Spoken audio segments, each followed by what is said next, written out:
بڑی بڑی باتیں کرنا، ایسا ہونا چاہیے، سعودی یوں نہیں کر رہا، فلانا یوں نہیں کر رہے، علماء کیا کر رہے ہیں. آپ اپنی گلی کے ایک غنڈے کو صحیح نہیں کر سکتے. آپ کی کیا اوقات ہے؟ آپ جہاد کی بات کرتے ہیں، آپ بہادری کی بات کرتے ہیں، علماء کو بزدل بتاتے ہیں. آپ ایک گلی کا گنڈا جو لوگوں سے ہفتے وصول کرتا ہے، لڑکیوں کو چھیڑتا ہے، مار پیٹ کرتا ہے، اس گنڈے سے بات کر کے دکھاؤ آپ. ارے نہیں کہا اس کو چھیڑنے کا، بہت بدتمیز آدمی ہو. آپ گنڈے کو نہیں سیدھا کرتے، آپ امریکہ کو سیدھا کرو گے. وہ دنیا بھر کا بڑا گنڈا ہے، وہ اس کے پاس فوج ہے، اس کے پاس ایمونیشن ہے، اس کے پاس نیوکلیر ویپنز ہیں، اس کے پاس سب کچھ ہے، اس کے پاس ویٹو پاور ہے. آپ اس کو سیدھا کرنے کی بات کر رہے ہیں. آپ کی حیثیت کچھ ہے؟ آپ اپنی اولاد کو نہیں صحیح کر سکتے، اپنے بھائی کو نہیں سدھار سکتے، اپنے باپ کو صحیح نہیں کر سکتے، آپ اپنی بیوی کو پردے میں نہیں لا سکتے. آپ اسلامی حکومت قائم کریں گے، شرم آنا چاہیے آپ کو. جو علماء کو برا کہتے ہیں، آپ خود اپنی زندگی میں، اپنے گھر میں آپ کے اسلام ہے؟ ٹی وی نکال کے پھینکنے کی ہمت ہے؟ آپ ٹی وی نکال کے پھینکو گے، آپ کی بیوی گھر چھوڑ کے چلی جائے گی. آپ کی اولاد دین پہ نہیں، 5 وقت کی نماز نہیں پڑھتی، آپ میں ہمت ہے اس کو بولنے کی؟ جوان بچے کو بول سکتے آپ نماز نہیں پڑھے تو نکل جا گھر سے؟ آپ نہیں نکال. آپ حکمرانوں کو نکال رہے ہیں حکومتوں سے، آپ اپنی اولاد کو نکالنے کی ہمت ہے آپ میں؟ نماز نہیں پڑھے گا نکل جا گھر سے، ہے ہمت؟ ارے ابھی سمجھاتا اس کو، کیا کروں، نہیں مانتا تو کیا کروں. یہ آپ کی اوقات یہ ہے. آپ سماج کو بدلنا چاہتے ہیں، اپنے آپ کو بدلیے، اپنے گھر کو بدلیے، اس کے بعد بات کیجئے سماج کو بدلنے کی. یہ ایک ہوا چلی ہوئی ہے، عرب علماء کیا کر رہے ہیں، عرب نے ایسا کرنا. 34 ملکوں کو آپ نے جمع کیا، اب سب کے منہ بند ہو گئے ہیں. ان کی اپنی مجبوریاں ہیں. بڑے بڑے علماء ہیں، رہبری کا بھائی ایسا مت کرو، ابھی وقت نہیں. ارے وہ تو ڈرتے ہیں. آپ کتنا ڈرتے ہیں؟ آپ پجامے میں پخانا کر دیں گے اگر غنڈہ آپ کے گھر پہ آ جائے گا. کتنی بہادری کی بات کرنے والے، جہاد کی بات کرنے والے، پولیس ایک ATS اس کے گھر پہ ایک چکر مارے غائب ہو جاتا ہے. کہاں گئی آپ کی بہادری؟ داڑھی کاٹ لیتا ہے، کہاں گئی آپ کی بہادری؟ یہ بہادری ہے آپ کی؟ نوجوانوں کو گمراہ کر کے ورغلا کے آپ غلط کاموں میں لگاتے، آپ کو شرم نہیں آتی؟ ماں باپ پہ کیا گزرتی آپ کو نہیں معلوم؟ لہذا یہ ساری چیزیں ہیں. اس دور میں یہ مصیبت کھڑی ہوئی مسلمانوں کے لیے. نوجوانوں کو میں خاص طور سے نصیحت کروں گا، اس چکر میں نہ پڑیں. انٹرنیشنل مسائل حل کرنے کی ذمہ داری اللہ نے آپ پہ نہیں ڈالی ہے. آپ اپنے گھر کے مسائل حل کیجئے. قوا انفسکم واہلیکم نارا.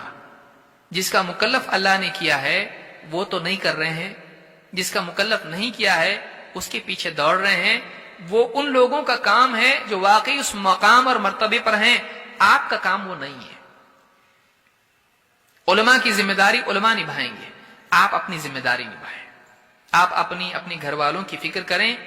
یہ اگر آپ کرتے ہیں تو آپ کامیاب ہیں. نہیں، آپ باتیں کرتے رہیں گے. آپ بتائیے 15 سالوں میں جو لوگ بھی جہاد اور یہ اور وہ بڑی بڑی باتیں کرتے رہے، انگلینڈ، امریکہ اور فلانا اور یہ وہ، 15 سالوں میں کیا ملا امت کو؟ 9/11 کے بعد سے امت کو کیا ملا بتائیے؟ کوئی ایک اچیومنٹ ہے ہمارا؟ کوئی ایک اچیومنٹ ہمارا نہیں ہے. برے سے برے حالات ہوتے جا رہے ہیں. مسلمانوں کا جینا حرام ہو گیا ہے. معلوم نہیں کل کو کیا قانون کس ملک میں پاس ہو جائے کہ مسلمانوں کے لیے جینا مشکل ہو جائے. ایسا حال آ گیا ہے. تو کیا یہ سولوشن؟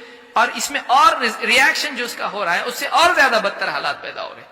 یہ ریکروٹمنٹ والا معاملہ پیدا ہو رہا ہے. دیکھو حالات ایسے ہیں، فلاں نے ملک کا بتا دیا، فلاں نے ملک کا بتا دیا، پھر اس کے بعد بتا دیکھو ہم کو کچھ کرنا چاہیے، ہم کو کچھ کرنا چاہیے. گھروں میں کچھ کرو بھائی. گھروں میں مسلمان بچیاں غیر مسلموں کے ساتھ میں گھوم رہی ہیں گاڑیوں پر برقعے پہن کے، وہاں دھیان دو. مسلمان نوجوان اللہ کے حکموں کو توڑ کے پبز میں ڈانس کر رہے ہیں، وہاں دھیان دو، وہاں دھیان دو. کتنے مسلمان بیمار ہیں، وہ مسئلہ نہیں امت کا، ان کی دوائی کے لیے اپنی جیب سے نکال کے دے، ہے تیرے پاس نا، وہاں کر. برما، انگلینڈ ادھر ادھر کر رہا، باپ کو دوا لا کے دے، چچا کو دوا لا کے دے، خالہ کو دوا لا کے دے. اس میں وہ گلیمر نہیں ہے. یاد رکھیے میں کڑوی بات بول رہا ہوں بہت، اس میں وہ پبلسٹی نہیں ہے جو ان ملکوں میں اور یہ وہ کرنے میں. میں نہیں کر رہا، مت کیجیے اس کو. لیکن بہت سارے لوگ اس کو پولیٹیکل معاملہ بنا لیتے ہیں اس لیے کہ اس میں وہ گلیمر ہے، اس میں وہ شہرت ہے، اس میں وہ نام ہے. رشتہ داروں میں کتنے ایسے ہوں گے جن کو واقعی دیکھنے کی ضرورت ہے، نہیں دیکھتے ہیں لوگ. ماں باپ کو ہی دیکھ لیجئے، جو لوگ بھی اتنا بڑا امت کی فکر رکھنے والے ماں باپ کی فکر نہیں کرتے ہیں. اللہ کے نبی صلی اللہ علیہ وسلم نے ایک نوجوان ہجرت کے لیے آیا, ایک جہاد کے لیے آیا, کہا میں اپنے ماں باپ کو روتا چھوڑ کے آیا ہوں, بہت سمجھا کہ بہت بڑا کام کر کے آ رہا ہے میں. آپ نے کہا جا اور انہی میں جہاد کر, اور ان کو جیسے روتا چھوڑ کے آیا ہنسا کے آؤ. آج کہاں ہے نوجوان؟ ماں باپ کے بارے میں حساس ہیں؟ نہیں ہے. ساری امت کی فکر ان کو ہے, ماں باپ کی ہے نہیں ہے. ماں باپ کا حق ادا کر رہے ہیں, یہ کیا امت کا حق ادا کرے گا؟ سوچنے کی چیزیں ہیں, یہ کڑوی سچائیاں ہیں. لہذا کچھ رول ماڈل آپ کو انٹرنیٹ پہ, یوٹیوب پہ یہاں وہاں دکھیں گے, ان کو دیکھ کے اندر سے پیدا ہوتا کہ ہم بھی شمشیر والے ہیں, ہم بھی جو ہیں بہت بہادر ہیں. آپ دین کی ذمہ داریاں پہلے نبھائیے, اپنی ذمہ داری جو اللہ نے یہاں پر عائد کی اس کو نبھائیے. خیالی طور پر آپ مجاہد بننے کی فکر نہ کریں. اللہ رب العالمین سے دعا ہے کہ ہم سب کو صحیح سمجھ عطا فرمائیں اور ہم سب کو قرآن و سنت کے مطابق جینے کی توفیق عطا فرمائیں. اسلام وہ دین ہے جس میں انسان اور جانور, امیر غریب اور مرد اور عورت, بڑے چھوٹے سب کی رعایت ہے. یہی وہ دین ہے جس میں انسان کی کامیابی ہے. یہ امن والا دین ہے. اگر واقعی اسلام دنیا میں آئے تو امن آ سکتا ہے یقینی طور پر, جیسے مدینہ میں.